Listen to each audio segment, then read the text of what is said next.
Esta é a história do dia da Rádio Observador. A amnistia espanhola e o dilema de Sánchez.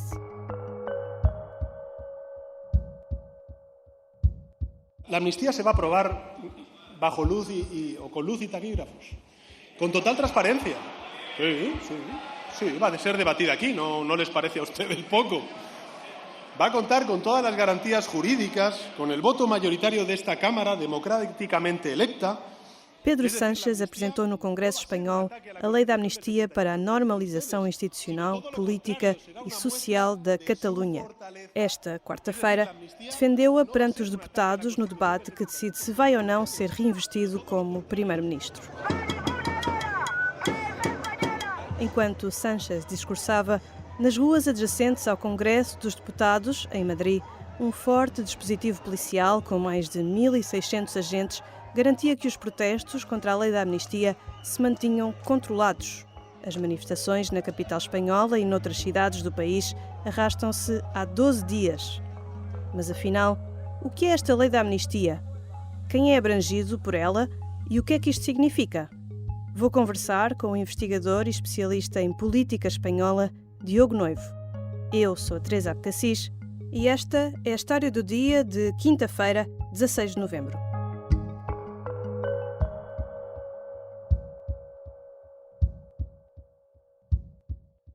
Bem-vindo, Diogo Noivo. Olá, Teresa. Esta lei da amnistia em Espanha foi proposta por Pedro Sánchez para amnistiar quem e em que contexto? Foi feita para amnistiar os políticos envolvidos na conjura separatista que aconteceu em 2017. Estamos a falar de crimes de violação intencional da Constituição, de violação do Estatuto de Autonomia da Catalunha, de violação de decisões de vários tribunais, mas também abrange, e esta é uma das grandes surpresas desta lei de amnistia, a lei vai abranger um período de 10 anos, portanto anterior a 2017, cabendo nela, portanto, nacionalistas catalães que estão acusados de outros crimes, como peculato, corrupção, e alguns desses crimes não têm nada a ver com o processo independentista da Catalunha. Portanto, é uma lei, dirão os socialistas, bastante generosa.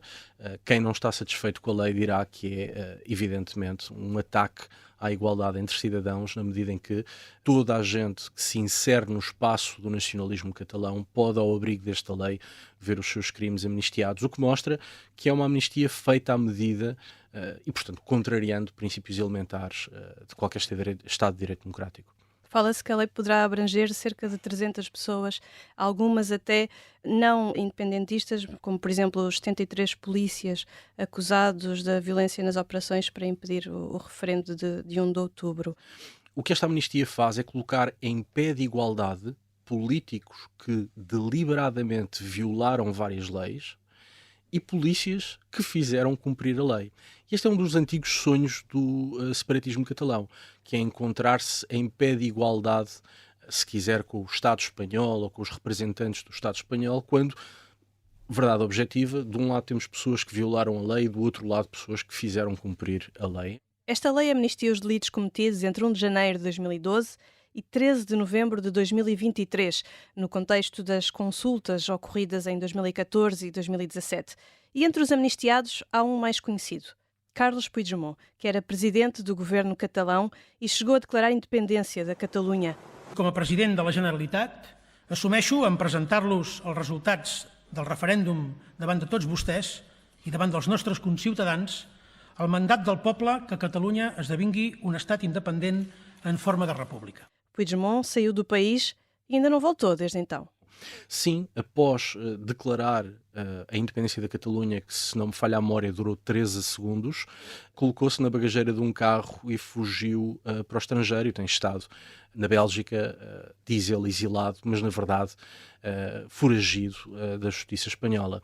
Era um homem que perdeu toda a força no separatismo catalão. Importa recordar que tanto o Junts per Cat como a esquerda republicana da Catalunha incendiaram as ruas catalãs prometendo independência, e Carles Puigdemont, que era um dos heróis, uma das pessoas que mais bravatas tinha contra o Estado espanhol, na altura difícil escondeu-se num carro e fugiu. E, portanto, é um homem que perdeu muita da sua credibilidade junto da rua separatista, pois Este homem que estava de capa caída, graças a esta amnistia e graças ao facto de Pedro Sánchez necessitar desesperadamente os seus votos para formar governo, Carlos Puigdemont consegue ressuscitar politicamente e, diria até, ser determinante na formação de um governo em Espanha.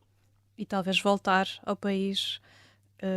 Certamente, uma vez amnistiado, deixa de existir um mandato de captura e, naturalmente, não obstante os crimes que cometeu, vários e graves, e não obstante ter fugido, poderá regressar placidamente à Catalunha.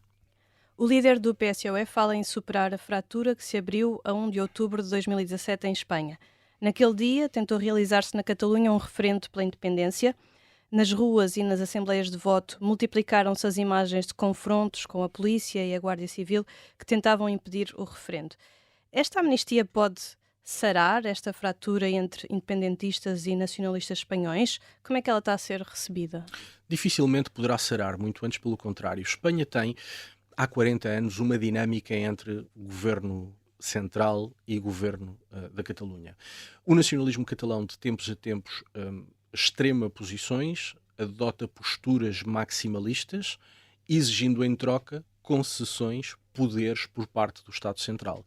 E o Estado Central, independentemente do governo ser de direita ou de esquerda, tem cedido sempre, convencido que cada cedência é a última. Portanto, há uma espécie de crença por parte do PSOE e do PP de que há um ponto de equilíbrio a partir do qual já não é preciso ceder mais à Catalunha porque a Catalunha ficará satisfeita. Ora, o que nós temos visto nos últimos 40 anos é que isso não é verdade. E nos últimos 4 anos, em particular, que governou Pedro Sánchez, nós tivemos cedências sem precedentes. Importa recordar que os separatistas catalães foram indultados. Importa recordar que Pedro Sánchez alterou o Código Penal à medida das exigências do separatismo catalão. Agora há amnistias e a resposta do nacionalismo catalão é sempre a mesma. Não estamos arrependidos, vamos repetir.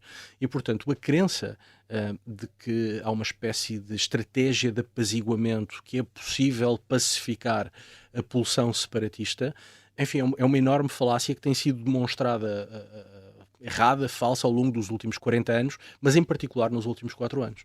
Nós em Portugal também tivemos recentemente uma amnistia, foi com a visita do Papa, que perdoou as penas dos jovens entre os 16 e os 30 anos. Aliás, este é um dos exemplos europeus citados no preâmbulo da proposta espanhola. Sim, mas é um exemplo, como tantas outras coisas nesta amnistia, um exemplo falacioso. Pedro Sánchez, aliás, no primeiro dia do debate de investidura, voltou a falar em Portugal e voltou a dar o exemplo das amnistias no âmbito das Jornadas Mundiais da Juventude. Esquece Pedro Sánchez e esquece o Partido Socialista Espanhol que na lei portuguesa que aprovou estas amnistias se excluem especificamente crimes contra a soberania nacional e contra a realização do Estado de Direito e crimes de peculato. Ou seja, a lei portuguesa exclui tudo aquilo que o PSOE em Espanha quer aprovar. E, portanto, recorrer a Portugal como exemplo é de uma enorme desonestidade. Já voltamos à conversa com o politólogo Diogo Noivo. Na segunda parte vamos falar do contexto político em que surge esta amnistia. Mas antes, um pedido. Se gosta da história do dia, não se esqueça de nos seguir na aplicação que habitualmente usa para ouvir podcast. Assim, não corre o risco de perder um episódio.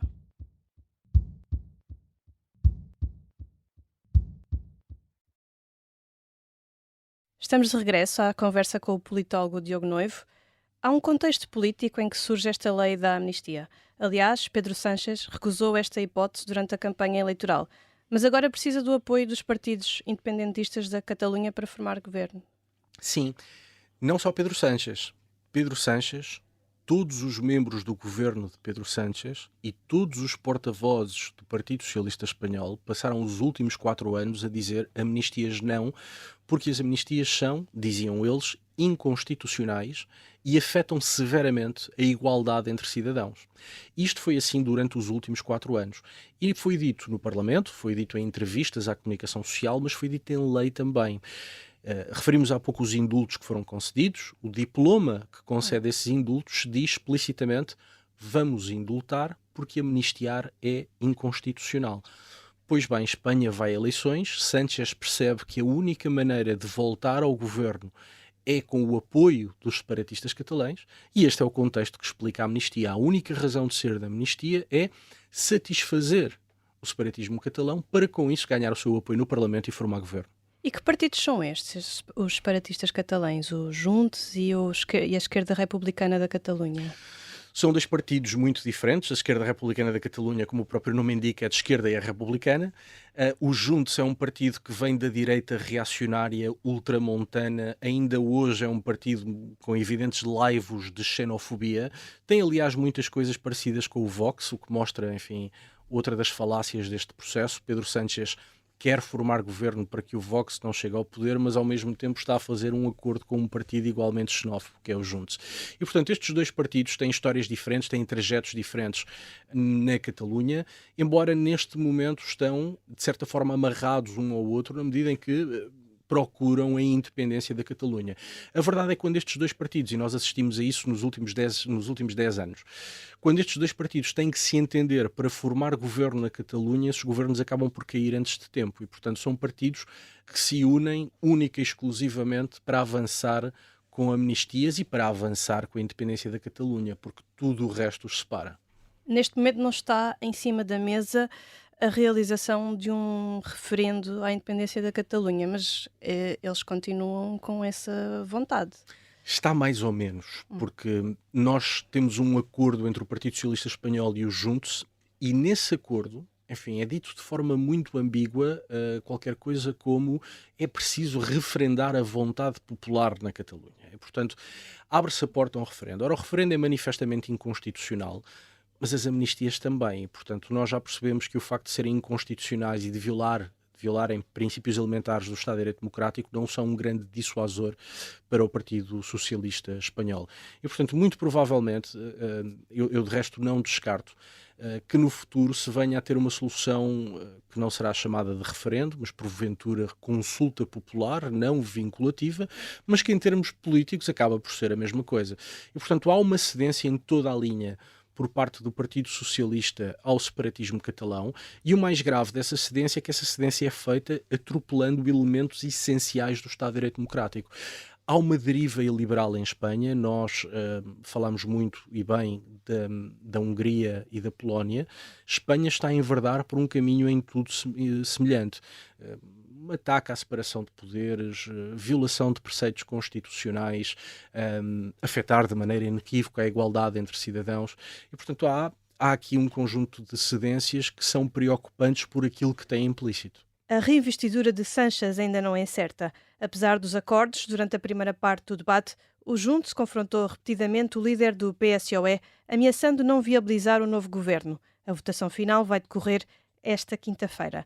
Mas ainda antes disso, como é que esta lei da amnistia está a ser encarada no resto da Europa? Bom, a Comissão Europeia, através do comissário responsável pela área da Justiça, já pediu esclarecimentos à Espanha. Espanha enviou esclarecimentos que não foram muito esclarecedores e continua a haver por parte da Comissão Europeia, aliás, há declarações da última semana, a haver por parte da Comissão Europeia uma enorme preocupação com as amnistias, porque as amnistias são normalmente reservadas para contextos de alteração de regime. Foi o que aconteceu em Espanha nos anos 70. Acaba o franquismo, começa a democracia e nesta fase de transição, ainda antes de haver uma Constituição democrática, são concedidas amnistias. E, portanto, as amnistias, por serem tão excepcionais e por criarem algumas injustiças, normalmente estão reservadas para momentos muito específicos. Não é normal que num Estado de Direito democrático se amnistiem crimes contra o Estado e contra o Estado de Direito. E, portanto, há uma enorme preocupação por parte da União Europeia em relação às amnistias e depois, naturalmente, quanto mais próximo estiver a Catalunha da independência, maior será a preocupação da Comissão Europeia, porque, como bem diz, há outros países europeus com pulsões regionais separatistas. A confirmar-se a investidura de Pedro Sánchez, como fica a situação política em Espanha? Esta solução pode trazer finalmente estabilidade? Duvido muito. O governo de Pedro Sánchez está completamente dependente dos separatismos catalão e basco. Ora, nós no País Basco temos eleições autonómicas já no ano que vem, em 2024. Na Catalunha, muito provavelmente, teremos eleições no ano que vem. E, portanto, rapidamente, os principais parceiros de Pedro Sánchez se encontrarão em situações complicadas e o PSOE terá de decidir. Imaginemos o caso da Catalunha. Entre um empate entre a esquerda republicana e os Juntos, quem é que o PSOE vai apoiar? ao apoiar um, perderá o apoio do outro e necessariamente o governo cairá. A mesma coisa acontece no País Basco, com outros dois partidos, o Partido Nacionalista Basco e o Bildu. É de facto uma situação inédita, em que temos Pedro Sánchez, que como primeiro-ministro ou presidente de governo vai jurar a Constituição, apoiado por partidos que, com uma franqueza desarmante, querem acabar com a Constituição e com a democracia. E, portanto, há uma contradição profundamente iliberal na base deste governo. E isso faz, entre outras coisas, que estabilidade não seja um adjetivo que me pareça que possamos usar para o descrever. Obrigada, Diogo Noivo. Obrigado, Teresa. Diogo Noivo é investigador, especialista em política espanhola. Esta foi a história do dia. Os sons ouvidos neste episódio foram recolhidos pela Reuters. A sonoplastia é da Beatriz Martel Garcia. A música do genérico é do João Ribeiro. Eu sou a Teresa Abcacis. Até amanhã.